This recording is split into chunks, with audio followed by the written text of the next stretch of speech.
কিন্তু আমরা নতুন করে ভেবেছিলাম 5ই আগস্টের পরে দিল্লির সঙ্গে যত চুক্তি ছিল সকল চুক্তি এই সরকার বাতিল করবে।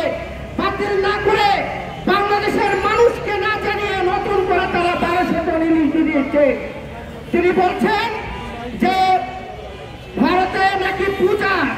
আমরা বলতে চাই আমাদের যখন ঈদ উদযাপন হয় তখন তো আমরা ভারতের থেকে পাঞ্জাবি পাই না, তখন তো আমরা ভারত থেকে টুপি পাই না। তাহলে যখন তাদের পূজা হবে তখনই আমাদের ইলিশ মাছ পাঠাতে হবে। এই বৈষম্য দূর করতে হবে।